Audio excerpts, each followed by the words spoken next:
वेङ्कटपतेर्विष्णो परा प्रेयसी तद्वक्षस्थल नित्यवास रसिका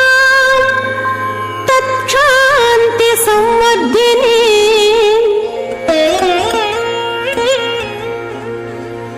पद्मालंकृत पाणि पल्लवयुगां पद्मासनस्थां श्रियं वात्सल्यादि गुणोज्ज्वलां भगवती वन्दे जगन्मातरम्।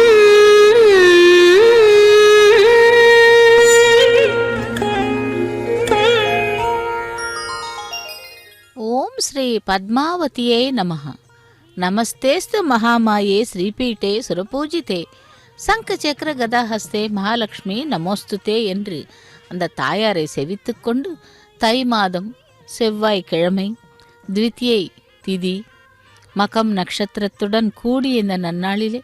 தாயாருடைய திருக்கல்யாண மகோத்சவத்தை நாம் நேரடி ஒளிபரப்பில் செவிக்க இருக்கிறோம். இதோ தாயாரை செவித்தோம். அடுத்ததாக ஸ்ரீனிவாசனை சேவிக்க உள்ளோம். இந்த ஸ்ரீனிவாசன் தான் பத்மாவதியை திருமணம் செய்து கொள்வதற்காக தங்க சிம்ஹாசனத்திலே காத்துக்கொண்டிருக்கிறார். இந்த கல்யாண உற்சவத்தின் நேரடி ஒளிபரப்பின் வர்ணனையாளர் திருமதி ஏ அருணா.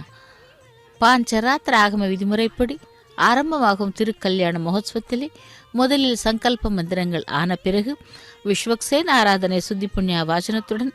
திருக்கல்யாண மகோத்சவம் ஆரம்பமாகிறது. வேத மந்திரங்கள் மங்கள வாத்தியங்களுடன் இந்த திருக்கல்யாண மகோத்சவத்தை நாம் சேவிக்கலாம். தாயாருடைய அனுகிரகத்தை பெறலாம். வாருங்கள் பக்தர்களே. இந்த திருக்கல்யாண மகோத்சவம் திருச்சானூர் கோவில் உள்ளே இருக்கும் கல்யாண மண்டபத்திலிருந்து நேரடி ஒளிபரப்பினை சேவித்துக் கொண்டிருக்கிறோம். சகல சௌபாகியங்களையும் குபேர சம்பத்தையும் அள்ளித்தரும் மகாலட்சுமியை பூஜிக்காதவர்கள் இந்த பூலோகத்திலே உண்டோ? லக்ஷ்மியும் நாராயணரும் எப்பொழுதும் சேர்ந்தே தான் இருப்பார்கள். இருவரையும் சேர்த்தேதான் பூஜிக்க வேண்டும் என்று பக்தர்கள் கருதுகிறார்கள்.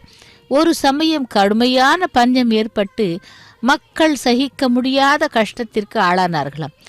வாழ்க்கையே நரகமாகிவிட்டது. பெண்களுக்கு ஏற்பட்ட இன்னல்களோ சொல்லவே வேண்டாம். அப்பொழுது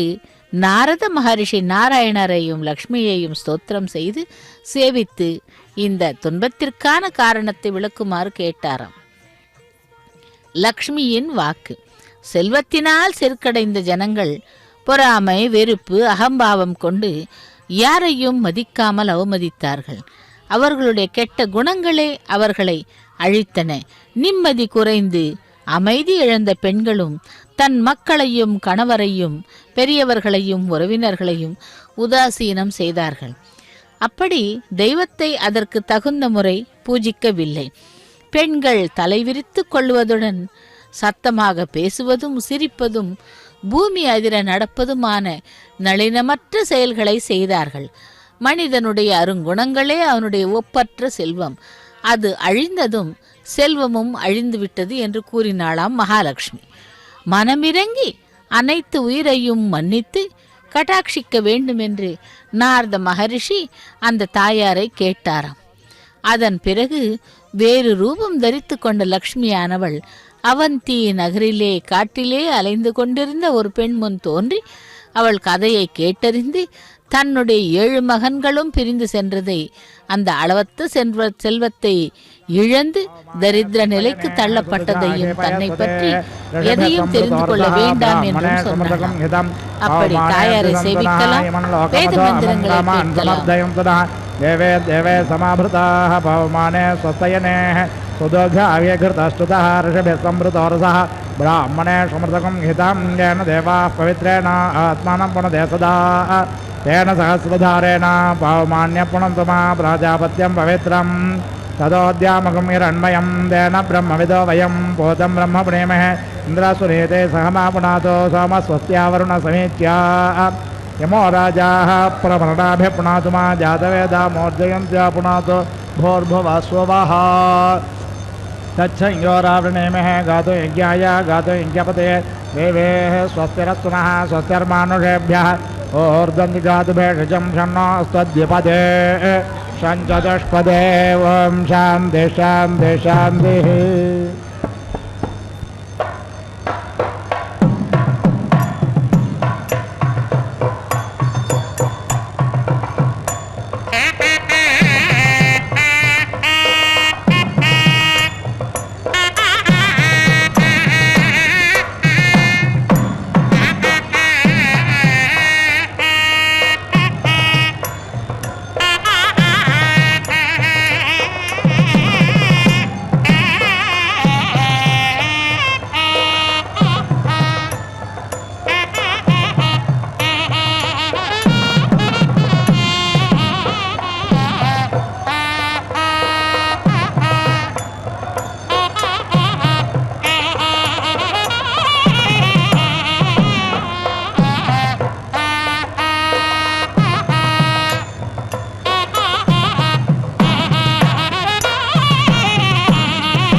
दैवं ततो सप्तस्य तथैवैते गौरङ्गमञ्जोते ज्योतिरेकन्दन्मे मनः शिवसङ्कल्पमस्तु सुतोन्नस्तोषं नहो धर्मानन्दवेशे यस्य सुतो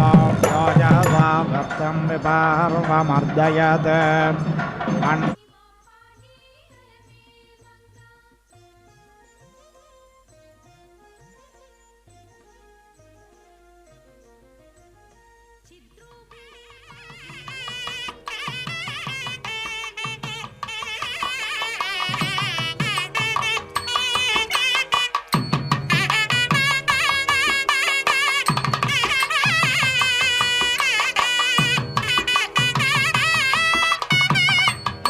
पञ्चभागो देशे भावत्सरत्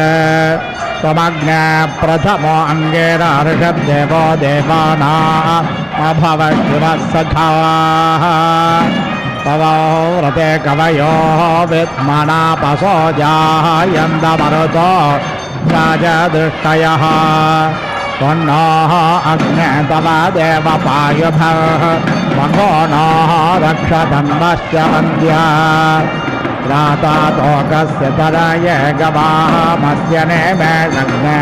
रक्षामानस्तवो व्रते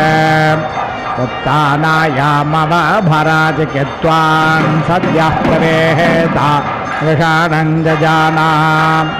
अरुषस्तोः पौरुषादस्य पाज इलाहायास्पुत्रो वयुनेः जनिष्ठा इलाहायास्त्वापदे वयन्नाभा पृथिव्या अधे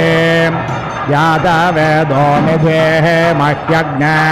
हव्याय ओक्लवे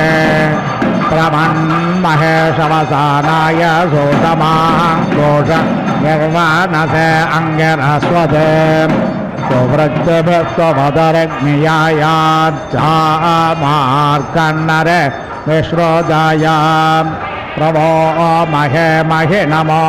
भरद्वमा गोष्यज्ञवसानाय समा येनाः नः पूर्वेः पितरः पदज्ञा अर्चन्दो अङ्गेरसोगा अविन्दन् इच्छन्दित्वा सौम्याससखाय स्वन्वन्द्य सोमं दधाति प्रयाज्ञसे सुतिक्षन्ते अभिषत्यञ्जनाः नामिन्द्रस्त्वदा कश्चन प्रागेतः अधे घोरपरमचिद्रजाज्ञस्यात् प्रयाहि हरिवो हरिभ्याम् स्थिराय वृष्णे सवनाकृते मायुक्ता ग्रावाणसमेधाने अग्नौ अशाक्लयुत्स्वप्रधाना स्वपप्रज्ञस्पर्शामप्साम् सृजनस्य गोपाम् हरेषु जाज्ञासुक्षतिज्ञासु श्रवस जयन्तन्त्वा मनोमदेम सोमा सोमो धेनुज्ञ सोमो अर्वन्दमाशुज्ञ सोमो वीरङ्गर्मण्यं ददाते साधन्यं विदध्यज्ञ सभेयं पितृश्रवाणं यो ददाह तस्मै त्वमिमा ओषधे स्वमविश्वास्त्वमपो अजनयस्त्वङ्गाः त्वमातातन्धोर्वन्तरिक्षन्दं ज्योतिषा मितमोहववर्धा देवेन नो मनसा देव सोमराय भागज्ञ सहसावनभियुध्या मा त्वातनदेशे वीर्यशोभयेभ्यः प्रचेकित्सागयष्टौ अष्टौ यज्ञत्ककुभः पृथिव्यास्त्रे धन्वयोजन सप्त सिन्धोन् हिरण्याक्षस्सविता देव आगाद्दधद्रत्ना दासुषे वार्याणे हिरण्यपानिः सविता विचार्षणेरुधेत्या वा पृथिवी अन्तरे यते अपामेः वां बाधते वेद्यसौर्यमभिकृष्णेन रजसा व्यामृणोते हिरण्यहस्तो असोरस्वमेधस्वो मृळेक पवायात् सर्वाङ् अपसेधन् रक्षसो यातु धानानस्ता देवप्रतिदोषं गृणाणः वेदे पन्थाः सवितः पूर्व्यासोरेणव सुकृता अन्तरिक्षे ते भर्षणो अद्य बधिभिः सुजभिः रक्षाजनो अधि च ब्रूहि देवा उभापि पदमश्विनो भाण शर्मा यच्छतम् अवेद्रियाभिरुतिभिः अप्नश्वतेमश्विना वाचमस्मे कृतन्नाः दस्रावृषण मनीषाम् अद्योत्येव सेनिक्वायेवां वृधे च न भवतं वाजसातो द्युभिरक्तभिः परे पादमश्मा अरिष्टभिरश्विना सौभाग्यभिः तन्नो मित्रवरुणो मामहन्तामदेते सिन्धुः पृथिवी उतद्योः कृष्णेन रजसा वर्तमानो निवेशयन्नमृतं मर्त्यं च हिरण्ययेन सविता रथेन देवो यो त्रिभुवनानि पश्यन् आरात्रिपार्धे वग्नरजः पितरः प्रायधामभिः दिवः सदाज्ञसि बृहते वितिष्ठसा द्वेषं वर्तते तमाः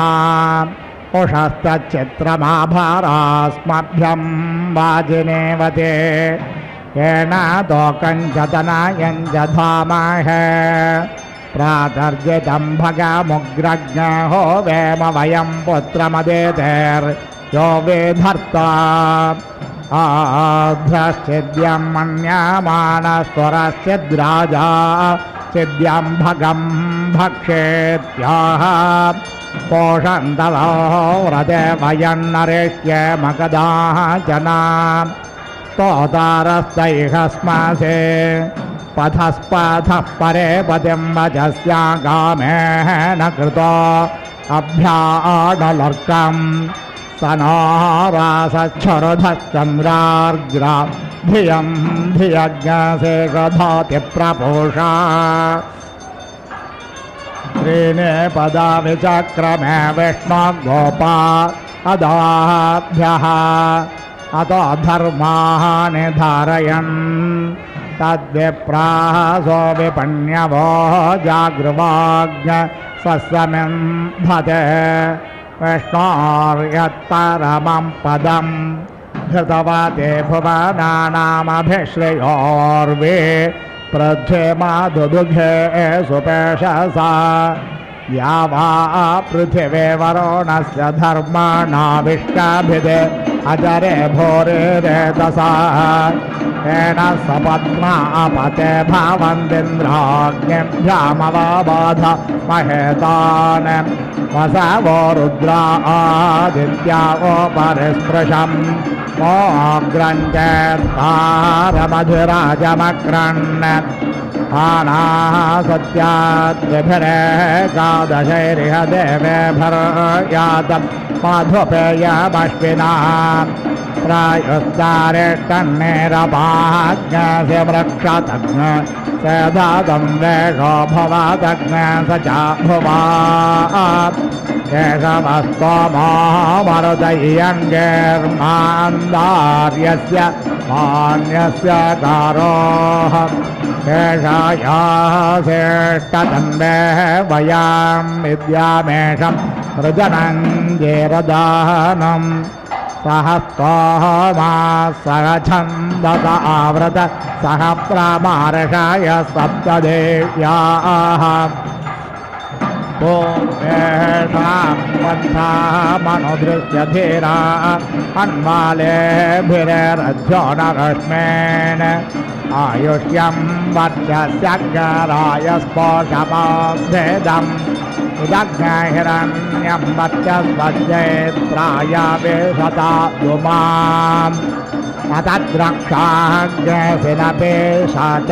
स्तारं देवानामोज प्रथमजग्खेतत् यो बिभर्ते दाक्षागणग्रहिरण्यज्ञ तदेवेषो कृणुते दीर्घमायुः स मनुष्येषु कृणुते दीर्घमायुः यदा भद्रं दाक्षायणा हिरण्यग्शतानेकाय सुमनस्य मानाः तन्महाभद्रामि शतशारदाय युष्माञ्जरदष्टिर्यथासम् उत नो हिर्बुद्ध्या शृणो त्वज एकाबात् पृथिवी समुद्रः विश्वे देवारतावृधो आह्वाना स्तुता मन्त्राः कविशस्ता आवन्तो इमा गिरा आदित्येभ्यो घृतस्नो सनाद् राजभ्यो जुह्वाः जुहोमे शृणोतो मित्रो यमा भगो नस्तवे जातो परो न दक्षो अग्नशाः सप्तर्षयः प्रदेहिता शरेर सप्तरक्षन्द सदमप्रमादम् सप्तापस्वपतो लोकमे युस्तत्र जागृतो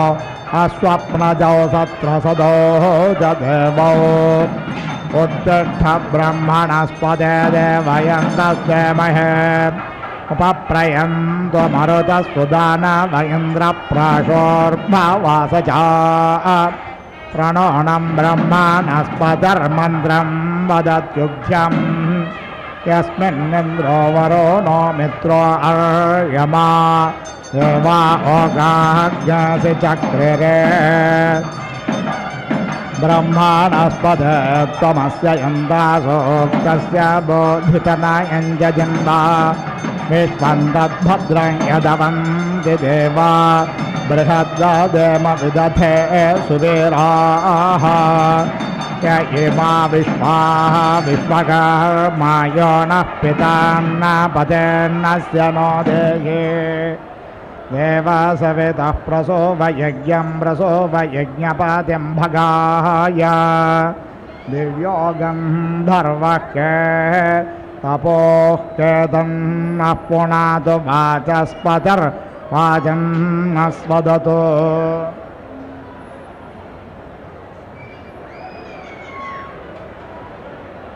विश्वानि देव सवितर्दुरितानि पराः सुवा यद्भद्रं दन्न आसो वा विभक्तारज्ञ हवामहे वसोश्चित्रस्य राधसः सवितारं प्रचक्षसं ब्रह्माणे ब्राह्मणं क्षत्राय राजन्यं मरोद्भ्यो वैश्यन्तपासे शूद्रन्तमासे तस्कारन्नारकाय विरहणम् पाप्मने क्लेबमाः क्रयाया अयोगो कामाय पुग्नश्चलोमतिक्रोष्टाय मागधम् वृत्ताय सुतङ्गेताय शैलोष धर्माय सभाचरन्नरिष्ठायै भेमलं नर्माय रेभग्नहसाय कारे मानन्दाय त्रिसखं प्रमदे कुमारे पुत्रं मेधाये रथकारं धैर्याय दक्षाणं तपसे कौलालं मायाये कर्मारज्ञ रूपाय मणिकारज्ञ शुभे वपज्ञ शरव्याय ईशकारज्ञ हेत्ते धनुष्कारम् कर्मणे ज्याकारं दिष्टाय रज्जुसर्जं मृत्यवे मृगयुमन्दगाय स्वनिनम् नदेभ्यः पौञ्जिष्टमृक्षेकाभ्यो निषादं पुरुष व्याघ्राय दुर्मदं गन्धर्वाप्सरोभ्यो प्रात्यम् प्रयोभ्य उन्मत्तज्ञ सर्पदेव जनेभ्यो प्रातिपदमयेभ्यः केतवमीर्यताय अकेतवं पिशाचेभ्यो विदलकारे दुधानेभ्यः कण्डके कारे सन्धये जारङ्गे हायोपपतिमार्त्ये परिवित्तन्नररत्ते परविविधानमराध्या यदिधिषु पतिन्निष्कृत्ते पेशस्कारेज्ञ संज्ञानाय स्मरकारे प्रगामोद्यायोपसदं वर्णाय नुरुद्धं बलायोपदाम् उत्सादेभ्यः कुब्जं प्रमुदे वामनन्दार्भ्यः श्रावज्ञ स्वप्नायान्धमधर्माय बधिरं पवित्राय भिषजम् प्रज्ञानाय नक्षत्रदर्शमाः शिक्षाये प्रश्निनमुपशिक्षाय अभिप्रश्निनम् मर्यादाये प्रश्नविभागम् अर्मेभ्यो हस्ते पञ्जवायाश्वपम्बुष्ये गोपालं वीर्याय विपालं विगाये केनाशम् स्वादेभ्यः कुब्जं प्रमुदे वामनं वार्भ्यः श्रामज्ञ स्वप्नायान्धमधर्माय बधिरं पवित्राय भिषजम् प्रज्ञानाय नक्षत्रदर्शमाः शिक्षाये प्रश्निनमुपशिक्षाय अभिप्रश्निनम् मर्यादाये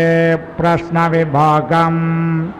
अर्मेभ्यो हस्ते पञ्जवायाश्वपम्बुष्ये गोपालं वीर्याय विपालं तेजसे जपालमिराये केनाशम्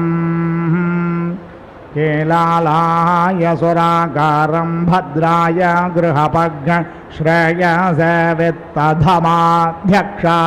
नोक्षत्तारम् धायेदार्वाहारं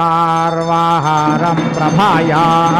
अग्नेथं रत्नस्य विष्टपायाभिषेक्तारं परिषेष्ठाय नागाय परिवेष्टारम् देवलोकाय पेषितारं मनुष्यलोकाय प्रकरितारज्ञ सर्वेभ्यो लोकेभ्य उपसेक्तारमवारत्ये पधायोपमान्थितारं मेधाय वास पल्पोलेम्ब्रगामाय रजयित्रे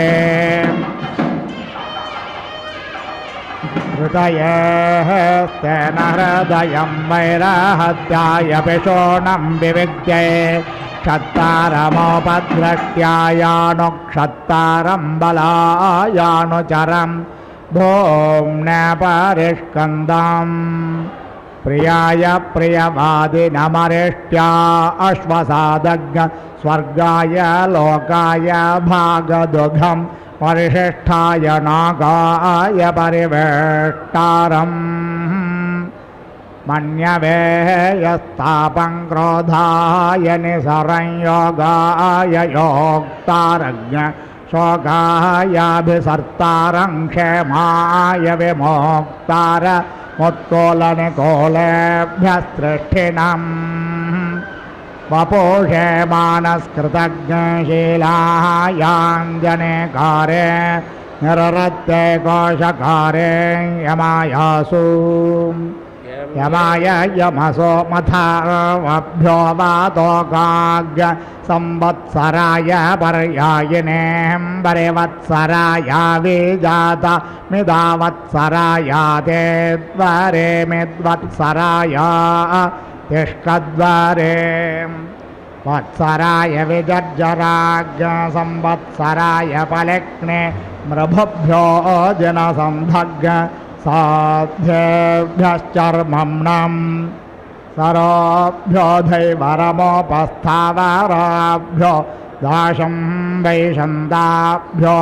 वैन्दन्नड्वलाभ्य सौष्कलम् वाराय मार्गारमावाराय कैवर्तं तीर्थेभ्य आन्दं विषमेभ्यो मैनालम् स्वनेभ्यः पर्णगङ्गुहाभ्यः किरातज्ञ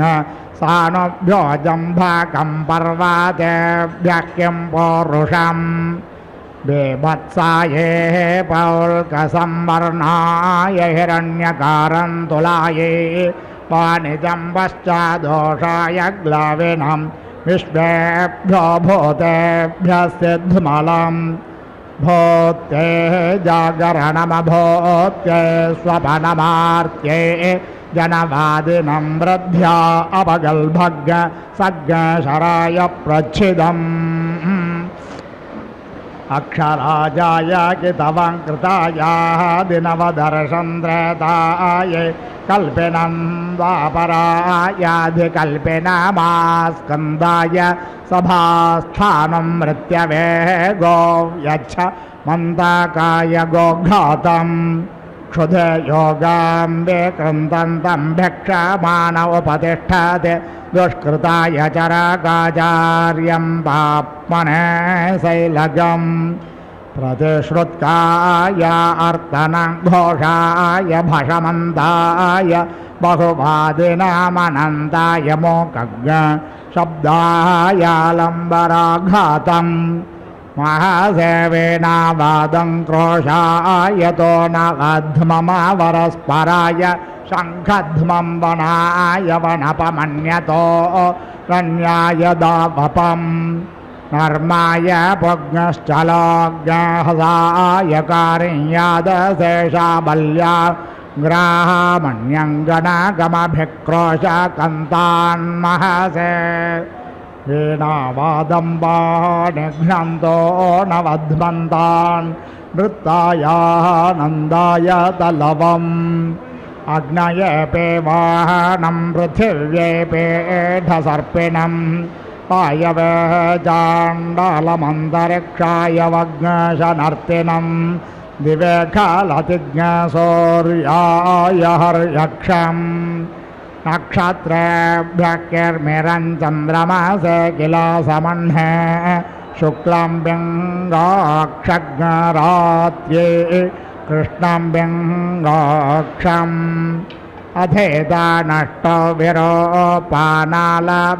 ते शुक्लं च ते कृष्णं च ते दीर्घं च ते ह्रस्वं च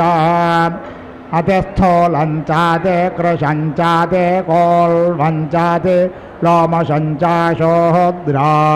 अब्राह्मणास्ते प्राजापत्याः मागधः पुग्नश्चले क्लेबके तवो शूद्रा अब्राह्मणास्ते प्राजापत्याः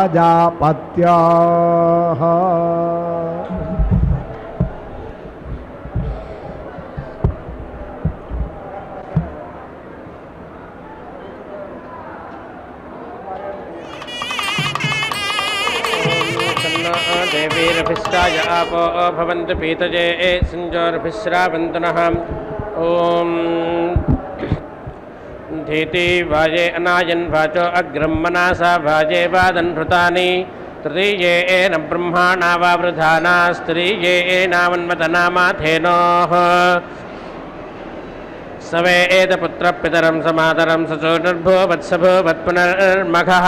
सद्यामो ऊर्णोदन्तरिक्षं स्वाहास्त इदं विश्वात्मभवत्स आभावत्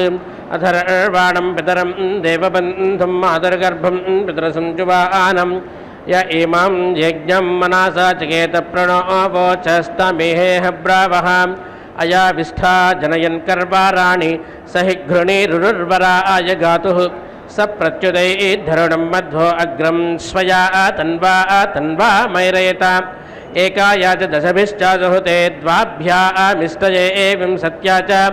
तिसृभिश्च वहासे त्रिंशता च वियुग्भिर्वाय इहता विमुञ्च यज्ञेन यज्ञमायजन्त देवास्तानि धर्माणि प्रथमान्यासन् ते हनाकं महिमानस्तजन्त यत्र पूर्वे साध्यास्सन्ति देवाः यज्ञो बाभूवस आबाभूवस प्रजज्ञे सवो वावृधे पुनः स देवानामधेपतिर्बभूवस अस्मासु द्रवेण माता धातु यद्देवा देवान् हविराजायन्तामृत्यान् मनसामृत्येन मदे एम तत्रापरमे विजो मन्पस्ये एम तदधीतो सूर्यस्य यत्पुरुषेण हविषा यज्ञं देवा तन्वताम् अस्तिनु तस्मातो जीयो यद्विहविजेने जरे मुग्धा देवा उदसनायाजन्तोत गौरङ्गैः पुरुधायाजन्त य इमां यज्ञं मनसा चकेत प्रणो वोचस्तमेह ब्रावः अदितिर्जोरदितिरन्तरिक्षमदितिर्माता स पिता स पुत्रः विश्वे देवादिति पञ्चजना अदितिर्जातमदितिर्जनित्वं महीमूषमातरं सुव्रतानामृतस्य पत्नी ववासे हवामहे त्विक्षत्रामजरन्तीं रुचिं सुशर्माणमदितिं सुप्रणीतिं दैवीं नावं सरित्रामनागसो अस्रावन्ती मारुहेमा स्वस्तजे वाजस्य नुप्रासवे मातरं महीमदितिन्नाम वचासा करामहे यस्या उपस्था उर्वा अन्तरिक्षं दानश्चर्मत्रवरोधं नियच्छात् तदे पुत्राणामतीतेरकारिषमवा देवानां बृहतामा नर्मणां तेषां हिधामगभिषक्सा मुद्रियं नैनान्नमासा परो अस्ति कश्चन भद्राधिश्रेयः प्रेहि बृहस्पतिः पुर एताते अस्तु अथेवमस्यावर आपृथिव्या आरे शत्रुङ्गृणिः सर्वा वीरं प्रपाथे प्रथमाजनिष्ठपूटा प्रपाथे दिवप्रपाथे पृथिव्याः उभे अभिप्रियता मे स्थे आजपराजरति प्रजानन्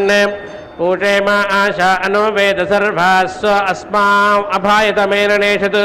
स्वस्तिदा आघ्रो निस्सर्वा वीरो प्रायुच्छन् प्रजेतु प्रजानन् पूषन्तव व्रते वयन्नरिष्येम कदाचन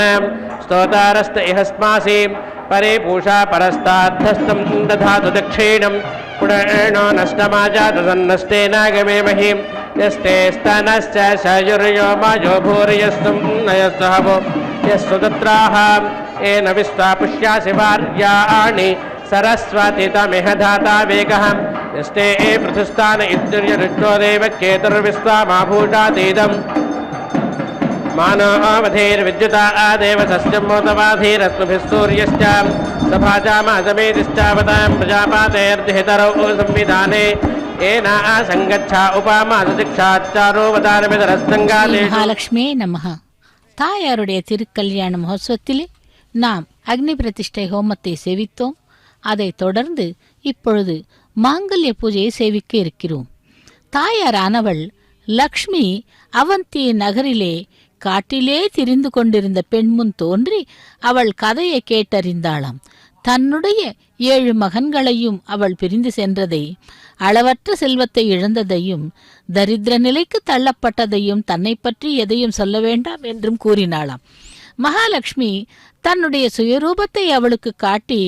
அவளை தேற்றி லக்ஷ்மி விரதத்தை அனுஷ்டிக்கும் முறையை கூறி சுபீக்ஷத்தையும் அடையும் மார்க்கத்தையும் விவரித்தாளாம். மகாலட்சுமி விவரித்த பூஜை கஜகரி லக்ஷ்மி என்றால் சாயங்காலத்திலே வரும் லக்ஷ்மி என்று அர்த்தம். ஒவ்வொரு வியாழக்கிழமையும் வீடு மெழுகி கோலமிட்டு ஒரு பலகையிலே நெல் பரப்பி கலசத்தில் தண்ணீர் நிரப்பி மாவிலைகளை அந்த கலசத்தின் மேல் வைத்து நிரப்ப வேண்டும். குங்குமம் சந்தனத்தால் கலசத்தின் மேல் கோலங்கள் இட்டு அலங்கரிக்க வேண்டும். லக்ஷ்மி பிரதிமையும் அலங்கரித்து மாலைகள் சாற்றி தீபங்களை ஏற்றி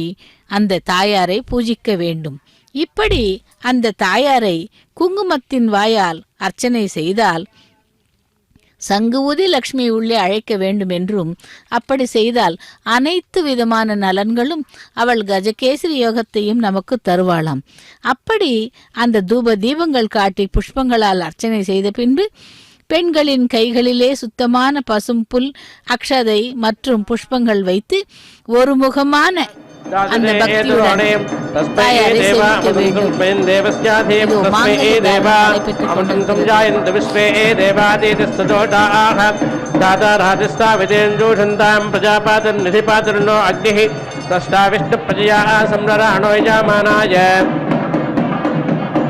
द्रवीणं दधातु प्रणाभस्य पृथिवीभिन्धि ईदन्दिविजन्नभाः उद्रोदिव्यस्यानो धातरेजानो विश्यातृतं नग्नं स्तादा प्रहिमोजाघन प्रणाभतां पृथिवी जीरदानुः आपश्चिदस्मै घृतमिच्छारन्ति यत्र सोमस्तदमित्तत्र भद्रं सङ्कल्पमानं प्रकल्पमान उपक्लप्तं क्लप्तं द्रेयोपसेय आयत्सम्भूतं भूतं चित्रकेतुप्रभानाभान् सम्भान् ज्योतिष्मागुस्तेजस्वा नातपग्स्तपन्नभितपन् रोचनो रोचमानः शोभनः शोभमानः कल्याणः.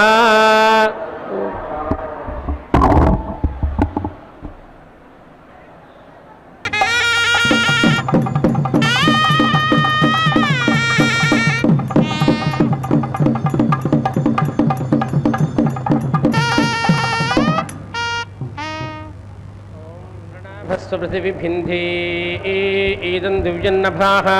उद्रो दिव्यस्यानो धातरेसा नो विश्यादृतं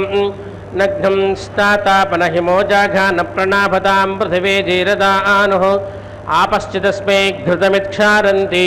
यत्र सोमस्तदमित्तत्र भद्रं प्रजापादर्जनयति प्रजायिमा धातादाधातु मनस्य मानः संजानाना प्रजापादर्जनयति प्रजायिमा धातादाधातु मनस्य मानः संजानाना सम्मानसस्योनयो मयि पुष्टं पुष्टपतिर्दधातु अन्वाद्यनो नो मदर्यज्ञं देवेषु मन्यताम् अग्निश्चाहव्यवाः नो भवतान् दादुरेव माम् अन्विदानुमते त्वं मंसासे सञ्जानस्कृति दुरस्वाहव्यमाहूतं प्रजान् देवीम् तरास्वनः अनोमन्यताम् अनुमन्यामान प्रजावन्तं नयमक्षीयमानं तस्या वयं हेडासि मापि भूमिसमृडीके अस्य सुमतोऽस्यामां यत्ते नाम सहवं सुप्रणीते नो मते अनोमदं सुतानो तेना नो यज्ञं पिबृहस्वारे रयिन्नो देशभगे सुवीरम् एवं यज्ञमनोमदर्जगाम सुक्षेत्रतायै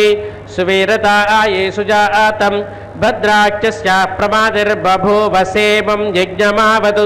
देवगोपा अनोमतिः सर्वा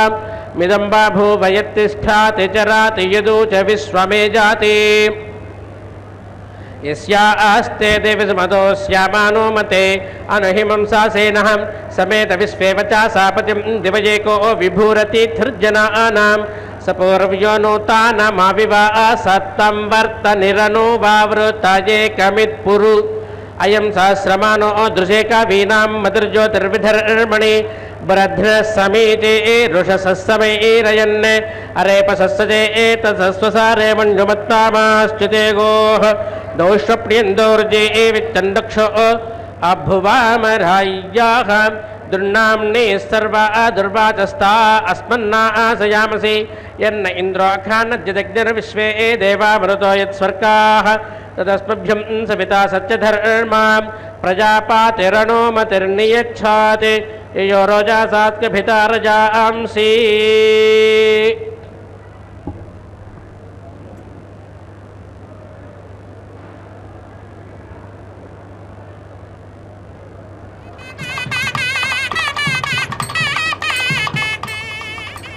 ओम पूर्णाहुतिमुत्तमाञ्जुहोति सर्वं वै पूर्णाहुतिः सर्वमेवाप्नोति अथो इयं वै पूर्णाहुतिः अस्यामेव प्रतिष्ठति ॐ नारायणाय विद्महे वासुदेवाय धीमहि तन्नो विष्णुः प्रचोदयात् स्वाहा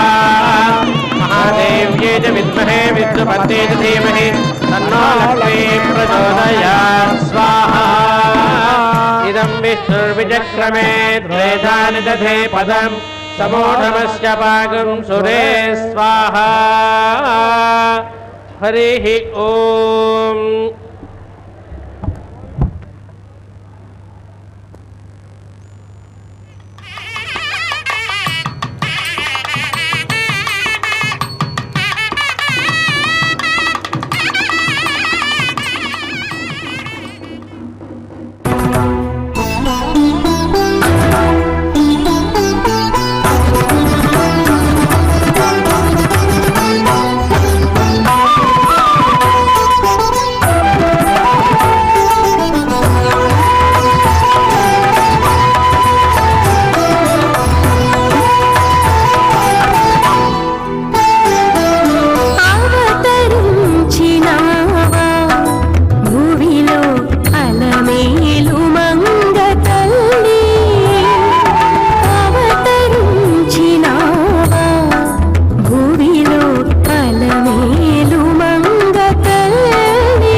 विनाव्यङ्कटेशं ननाथो ननाथः सदा व्यङ्कटेशं स्मरामि स्मरामि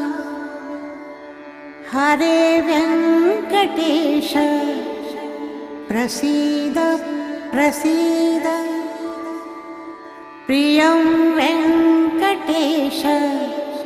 प्रयच्छ प्रयच्छ